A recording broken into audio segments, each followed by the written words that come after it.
کہ ان حروف میں سے، ان اسماء میں سے ہر ایک کا دوسرا حرف جو ہے وہ حرف علت ہے، منقلب عن حرف آخر، جو کسی دوسرے حرف علت سے تبدیل شدہ ہے، والذی یدل علی الوصول،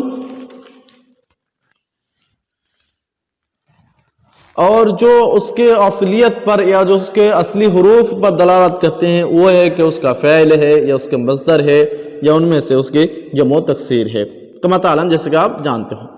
فالاسماء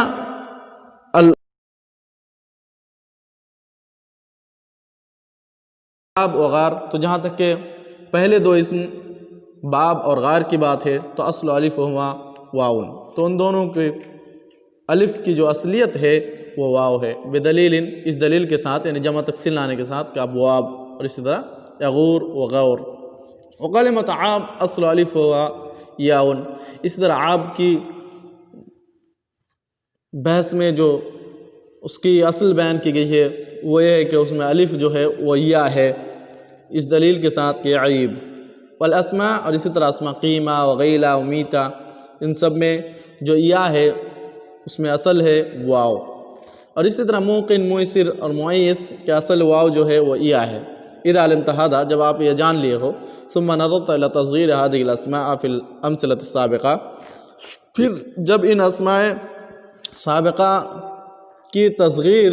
کو دیکھو گے، رأیت التصغیر رد الحرف العلت الثانی من کل اسم، تو آپ پاؤ گے کہ ان تمام اسموں میں دوسرے حرف میں جو حرف علت جس سے تبدیل شدہ ہے اس کو اپنے اصل حرف علت کو واپس لے کے آ گئے ہیں، الذی انقلبت عنہ، جس اصل حرف علت سے اس کو ہٹا دیا گیا تھا، تبدیل کر دیا گیا تھا۔ وَهَكَذَا يَفْعَلُ التَّصْغِيرُ فِي كُلِّ اسْمٍ مِّنْ هَذَا الْقَبِيلِ، اور ایسا ہی کیا جاتا ہے اس قبیل کے اسماء کے ساتھ جب اس کی تصغیر لائی جاتی ہے۔ وَإِذَا تَأَمَّلْتَ الْأَسْمَاءَ الْمُكَبَّرَةَ فِي الْأَقْسَامِ، دال، ہا، واو، اسی طرح اب نیچے کے تین امثلہ کو جب دیکھو گے، یعنی نمبر 4، 5، 6 میں، رأیت ان الثانی وکل اسم الف، تو آپ پاؤ گے کہ اس کا ان میں سے ہر ایک کا دوسرا حرف جو ہے الف ہے۔ وَإِذَا فَحَصْتَ عَنْ هَذِهِ الْأَلِف، اور جب اس الف کی تفتیش کرو گے تو آپ پاؤ گے کہ پہلے تین حروف میں، پہلے تین اسماء میں منقلبۃ عن حمزۃ، وہ الف جو ہے وہ حمزہ سے تبدیل شدہ ہے، لأن آقل اصلها اعقل،